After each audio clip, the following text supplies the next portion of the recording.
মানুহে সদায় নিজকে ভাল হৈ আছোঁ বুলি ভাবিব লাগে, গাভৰু হৈ আছোঁ বুলি ভাবিব লাগে, নিজকে বহুততকৈ ধুনীয়া হৈ আছোঁ বুলি ভাবিব লাগে, তেতিয়া মনটো মানুহৰ ভাল লাগি থাকে।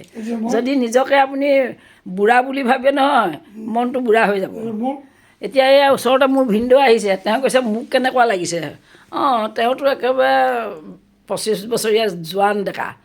মোৰ ভিনদেউ এজন মাজু সৰু ভিনদেউ, ডাঙৰ ভিনদেউ ঢুকালে, আৰু তেওঁৰ পত্নীয়ে এগৰাকী, এইজনী সৰু বাইদেউ এইগৰাকী শকত হৈছে এতিয়া।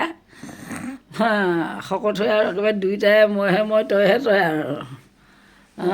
ৰাইজ কেতিয়াও মন ডাউন নকৰিব, যিমান দুখ বেদনা থওক, দুখ কৰি নাথাকিব। দুখ কৰি একো ফল নাপায় আৰু আপোনাৰ ক্ষতিহে হ'ব বৰঞ্চ। সেইকাৰণে সদায় আনন্দ ফূৰ্তি কৰি থাকিব। মোক দেখা নাই কিমান নাচি থাকোঁ, আৰু নাচি থাকিলে আপোনাৰ নচা আৰু সাঁতোৰা সকলোতকৈ ভাল এক্সাৰচাইজ।